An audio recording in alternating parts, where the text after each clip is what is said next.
বর্ষায় বিচ্ছিন্ন ৫ গ্রাম, শরতে ভরসা সাঁকো।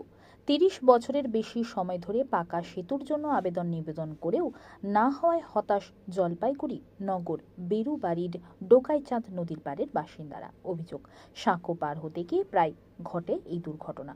তারপরে হেলদোল নেই প্রশাসনের। বর্ষায় উত্তাল হয়ে ওঠে ডোকাইচাঁদ নদী। তখনই ঘুরপথে যাতায়াত করতে হয় বেরুবাড়ি, অমরখানা, লালাবাজার পাড়া, ধর্মদেব পাড়া এবং ছোবারহাটের বাসিন্দাদের।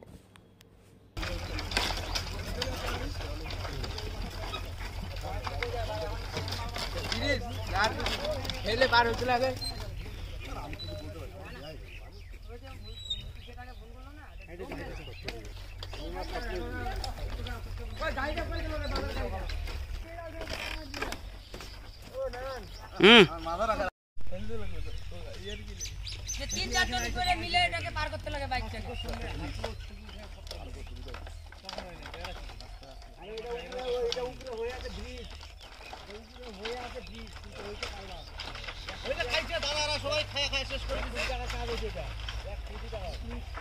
এখন ফেলতে লাগে না মানুষের পিছনে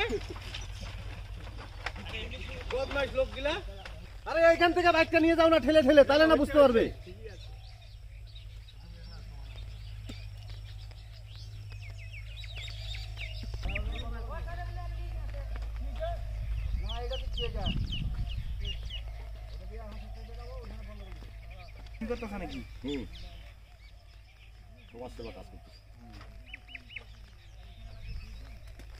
আমরা চলতে পারি না, কি করবো?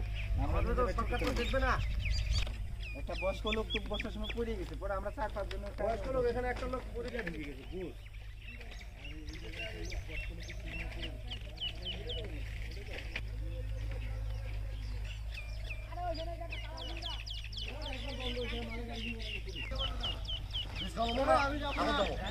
চলে আসো, চলে আসো।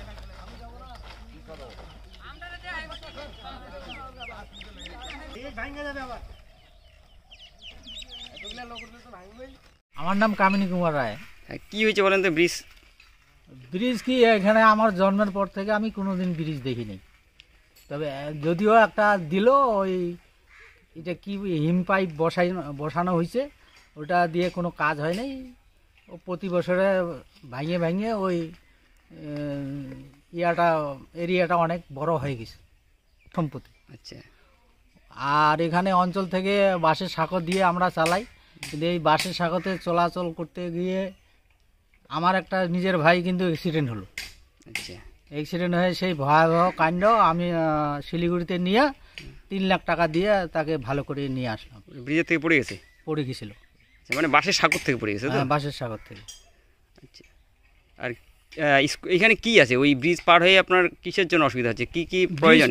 ব্রিজটা এই জন্য প্রচুর লোকের যাতায়াত আছে, কারণ এখানে রেশন দোকান আছে, আমাদের বেরুবাড়ি হাট মেন হাট, ওদিকে আমাদের অঞ্চল আছে। আচ্ছা। এদিকে ছাত্র যাতায়াত করে, স্কুল আছে, এদিকে আবার চা ফ্যাক্টরি আছে কতগুলা। হ্যাঁ, এইগুলার জন্য আমাদের স্বাস্থ্যকেন্দ্রও আছে। তাতে গর্ভবতী মহিলাদের তো খুব অসুবিধা হয়, বিশালভাবে অসুবিধা হয়, বিশেষ করে বর্ষাকালে। কতটা পাড়া এই ব্রিজের উপর নির্ভরশীল? কতগুলো পাড়া, নামটা একটু বলেন, কোন কোন পাড়া? পাড়া বলতে গেলে ধরে নেন তাও 20-22টা পাড়া হয়ে যাবে। এই গড়ালবাড়ি থেকে শুরু করে এদিকে উত্তর অমরখানা থেকে শুরু করে বোদাপাড়া, ধর্মদেব, বানিয়াপাড়া,